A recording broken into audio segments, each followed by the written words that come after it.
New York City Mayor Eric Adams had a major announcement yesterday about the migrant crisis. Here he is.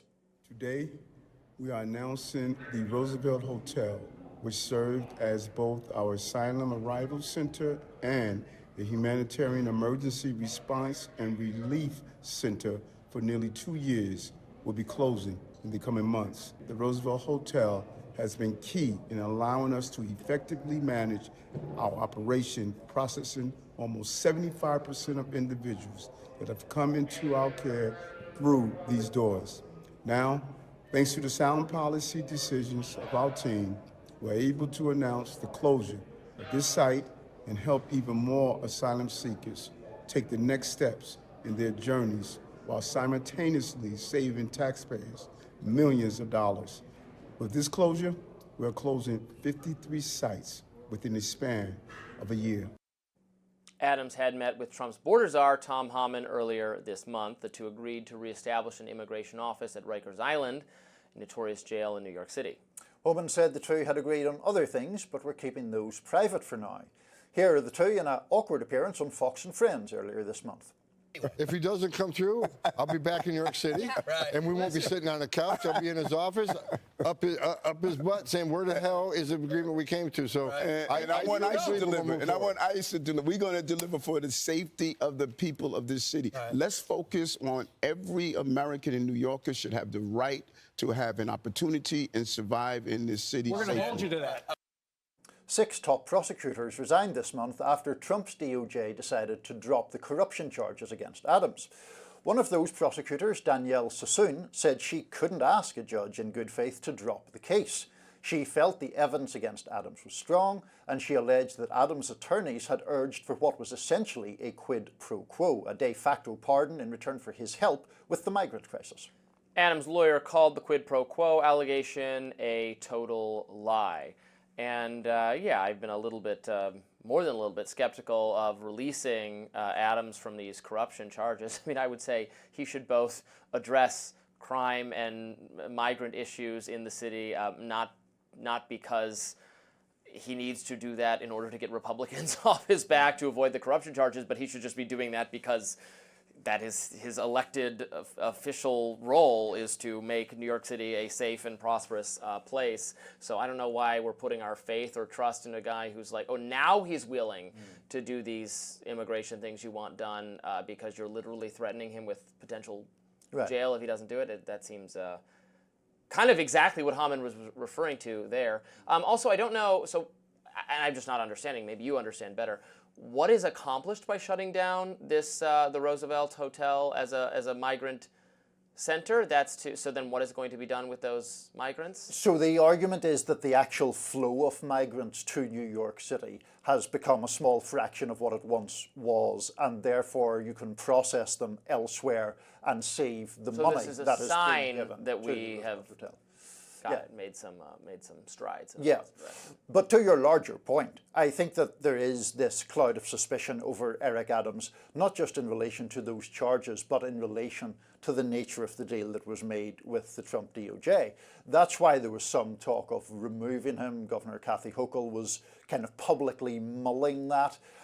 She correctly, in my view, decided not to do that because it would just have played into Adams' hands that he was being martyred or the victim of politicization or something of that nature. Yeah, I agree. But the problem is that because there is this perception that the Trump administration holds this very powerful card over him, then anytime he makes any kind of move on immigration, there's always that doubt in people's minds. Are you doing this, to your point, because it's the right thing, because you legitimately believe it, or are you doing it to fulfill your side of an effective pardon?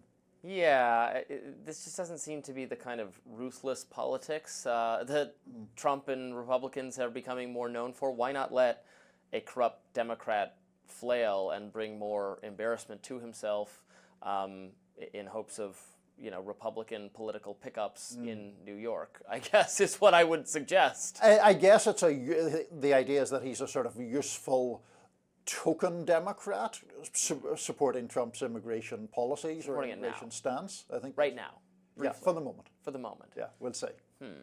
Well, in other news, one of Adams' potential mayoral opponents just got an endorsement. Take a listen. For me, the two most important virtues in politics are competence and courage. And Andrew Cuomo has the competence to run New York City in a moment of crisis, and he has the courage to stand up to the extremes of American politics, whether it's the far right or the far left. And so when it comes to confronting political extremism in New York, when it comes to confronting the crisis of crime, we need not a nice guy, but a tough guy like Andrew Cuomo. Reporter at Reason Magazine Billy Binion wrote on X, Andrew Cuomo sent a bunch of old people to their deaths during COVID, and his administration altered official government data to hide that from the public, all while he told the media that people value the truth. Are people just going to forget that? This isn't a feel-good comeback story. Fox Business correspondent Charles Gasparino wrote on X, Torres is looking to run for Gov, of course, Governor of New York, and Cuomo for Mayor of New York City. The city needs a whole lot of fixing. The way the laws are written, the mayor needs Albany to get stuff done. The mayor can't impose taxes or cut them, and a lot more without legislative and gubernatorial approval. Their alliance would make running New York City so much easier if Cuomo does run and win for several reasons, including Cuomo made a lot of enemies when he was governor, and he and Kathy Hochul despise each other. Just before we get into the meat of this discussion, Robby, it struck me that there are some people who listen to us on podcasts rather than look at our lovely faces, and we didn't explain it was Ritchie Torres, the congressman who represents the Bronx, who has endorsed Andrew Cuomo. Yes, making that endorsement. And Ritchie Torres is a very interesting political figure, a sort of right-leaning Dem, or at least very right-leaning on Israel and foreign policy, which is what's brought him to attention sort of in a John Fetterman sense, and I think he has some of a Fetterman inclination to criticize Dem leadership or where the Democratic Party is, and has a interest, I suppose, in running for governor, is what it sounds like.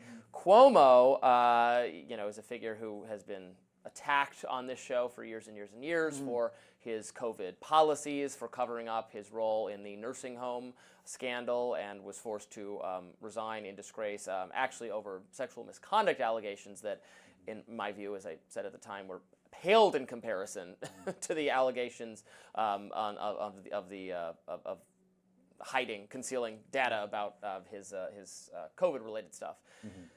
So could he make a comeback? Ritchie Torres is someone who criticized him over this long ago, but it's I guess it's an alliance underfoot. It's sort of a Game of Thrones, I'm allying with these people to fight these people sort of situation. What am I to make of this, Niall? Well, I think you're to make of it that Cuomo is obviously trying to position himself as a very, very centrist candidate. You mentioned Ritchie Torres and the pro-Israel position, which is very pronounced, by any standard. Ritchie Torres got about $500,000 the last election cycle from AIPAC. Progressives dislike him intensely, partly for that reason and partly because of a more general perceived centrism. In relation to Cuomo, I guess the idea is that he's been sort of billed as this is the person who can get the city working again. That was the Gasparino quote. To the point about COVID, for people who are not as familiar as you are with that controversy, basically, and correct me if I'm wrong here, Andrew Cuomo, while governor, issued this order that nursing homes had to take in people who had been let out of the hospital for COVID. And then lots of people died in those nursing homes, and the Cuomo administration essentially concealed how many people had died. And that's the real, what I thought would have been a criminal part of it, because you can make claims about this was the federal guidance. It was not only done in New York, it was done in Michigan. Tim Walz actually defended having done the same policy in Minnesota.